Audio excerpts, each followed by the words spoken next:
जय हिंद साथियों, स्वागत है एक बार फिर से आपका एक नए वीडियो में। और आज है थोड़ा हट के वीडियो, क्योंकि रीट की परीक्षा जो होने वाली है 27 फरवरी को, 27 से 28 फरवरी 2 दिन, उसमें मनोविज्ञान से 30 प्रश्न हैं। मनोविज्ञान से 30 प्रश्न हैं जो कि आपके एग्जाम के लिए बहुत महत्वपूर्ण है, रीट पात्रता के लिए।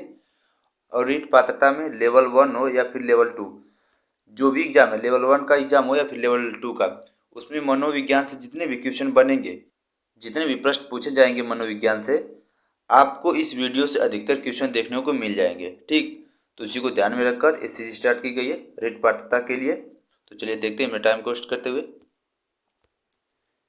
जैसे यहाँ पहला प्रश्न है, बुद्धि शब्द का सर्वप्रथम प्रयोग किसने किया? बुद्धि शब्द का सर्वप्रथम प्रयोग किसने किया था? तो फ्रांसिस गाल्टन ने। किसने किया था? फ्रांसिस गाल्टन ने। और देखिए, ये सभी क्वेश्चन अच्छे से माइंड में याद कर लीजिए। बिल्कुल यही क्वेश्चन डायरेक्ट एग्जाम में देखने को मिलेंगे, जो भी एग्जाम होने वाला है 4-5 दिनों के अंदर, 27 फेब को। तो सभी टोटल क्वेश्चन यहीं से मिलेंगे। ठीक, अगला प्रश्न है, बुद्धि का एक कारक सिद्धांत किसने दिया? बुद्धि का एक कारक सिद्धांत किसने दिया था? बीने, टर्म तथा स्टर्न ने। बीने, टर्म तथा स्टर्न ने एक कारक सिद्धांत। अगला प्रश्न है, बुद्धि का द्विकारक द्विखंड द्वितत्व सिद्धांत किसने दिया था? द्विकारक द्विखंड द्वितत्व सिद्धांत किसने दिया था बुद्धि का? तो स्पीयरमैन ने दिया था। किसने? स्पीयरमैन ने। अगला प्रश्न है, बुद्धि का त्रिकारक सिद्धांत किसने दिया था? बुद्धि का त्रिकारक, चार ऑप्शन है, थॉर्नडाइक, स्पीयरमैन, गाल्टन, स्टर्न। तो त्रिकारक सिद्धांत किसने दिया था? स्पीयरमैन ने। स्पीयरमैन ने। अगला प्रश्न है, स्पीयरमैन के त्रिकारक या फिर तत्व सिद्धांत के अनुसार तीसरा तत्व समूह कौन सा है? तीसरा तत्व कौन सा है? तो कौन सा है? समूह तत्व। उसको क्या कहते हैं? समूह तत्व। अगला प्रश्न है, बुद्धि का त्रितंत्र सिद्धांत किसने दिया? बुद्धि का त्रितंत्र सिद्धांत किसने दिया था? स्टेनबर्ग ने। स्टेनबर्ग। त्रितंत्र सिद्धांत स्टेनबर्ग ने। अगला प्रश्न है, बुद्धि का त्रिआयामी सिद्धांत किसने दिया था? बुद्धि का त्रिआयामी सिद्धांत किसने दिया था? गिलफोर्ड ने। गिलफोर्ड। अगला प्रश्न है, गिलफोर्ड ने अपने सिद्धांत में कितने आयाम बताए हैं? गिलफोर्ड ने जो सिद्धांत दिया था उसमें कितने आयाम बताए हैं? 1, 2 या फिर 3 या फिर 4? तो कितने आयाम बताए हैं? 3, जो कि संक्रिया, विषय वस्तु, उत्पाद। संक्रिया, विषय वस्तु, उत्पाद, 3 सिद्धांत बताए हैं, 3 आयाम। अगला प्रश्न है, बुद्धि का समूह कारक सिद्धांत किसने दिया था? बुद्धि का समूह कारक सिद्धांत तो किसने दिया था? थर्स्टन व कैली। थर्स्टन व कैली ने। अगला प्रश्न है, बुद्धि का बहुकारक सिद्धांत किसने दिया था? अब पूछा यहाँ पे बहुकारक सिद्धांत किसने दिया था बुद्धि का? तो थॉर्नडाइक ने। थॉर्नडाइक। अगला प्रश्न है, थॉर्नडाइक के अनुसार बुद्धि के कितने प्रकार हैं? थॉर्नडाइक के अनुसार बुद्धि के कितने प्रकार हैं? तो टोटल 3 प्रकार हैं। कितने? 3। मूर्त, अमूर्त, सामाजिक। मूर्त, अमूर्त, सामाजिक।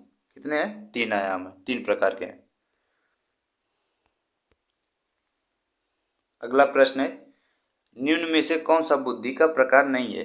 अब इसमें बताना है कि बुद्धि का प्रकार नहीं है, तो इसमें मानसिक बुद्धि जो है बुद्धि का प्रकार नहीं है। बाकी मूर्त बुद्धि, अमूर्त बुद्धि और सामाजिक बुद्धि, ये तीनों बुद्धि के प्रकार हैं, लेकिन मानसिक बुद्धि ये नहीं है।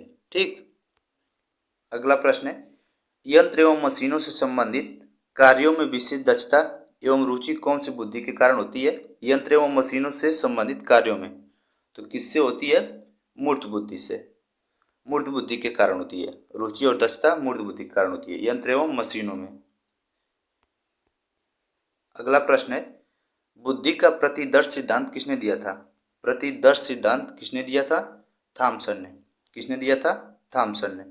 प्रतिदर्श सिद्धांत थॉमसन ने। अगला प्रश्न है, बुद्धि का क व ख सिद्धांत किसने दिया था? मोस्ट इंपॉर्टेंट प्रश्न है। क व ख सिद्धांत किसने दिया था? हैब ने। किसने? हैब ने। अगला प्रश्न है, तरल ठोस बुद्धि का सिद्धांत किसने दिया था? तरल ठोस बुद्धि का सिद्धांत किसने दिया था? केटल ने।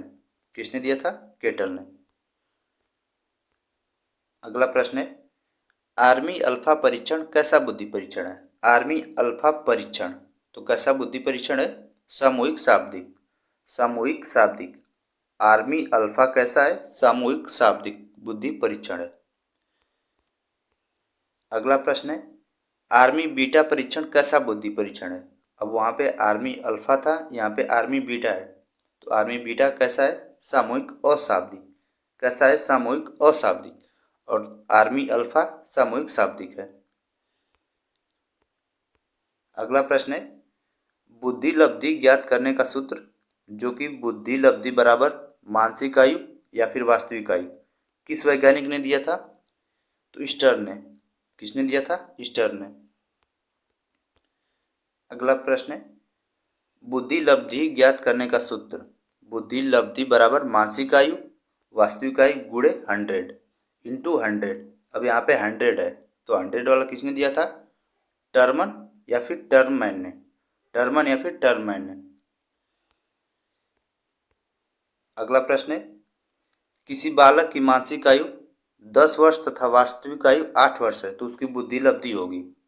मानसिक आयु 10 वर्ष है और वास्तविक आयु 8 वर्ष है, तो उसी फार्मूला पे रख देंगे बुद्धि लब्धि जो पीछे देखे हैं, तो उससे निकल कर आ जाएगा 125। कितना आ जाएगा? 125 125। अगला प्रश्न है, प्रथम बुद्धि परीक्षण किसने किया था? प्रथम बुद्धि परीक्षण किसने किया था? अल्फ्रेड बीने व साइमन ने। अल्फ्रेड बीने व साइमन ने किया था। अगला प्रश्न है, बुद्धि परीक्षण के लिए पहला परीक्षण निम्न में से कौन सा था? बुद्धि परीक्षण के लिए पहला परीक्षण कौन सा था? बीने साइमन बुद्धि परीक्षण 1905 में। कब किया गया था? 1905 में। यही था पहला परीक्षण। अगला प्रश्न है, बीने साइमन बुद्धि परीक्षण कितनी आयु वर्ग के लिए किया गया था? बीने साइमन बुद्धि परीक्षण कितनी आयु वर्ग के लिए किया गया था? 3 से 15 वर्ष के लिए। 3 से 15 वर्ष के लिए। तो इसी के साथ ये था हम लोगों का लास्ट प्रश्न।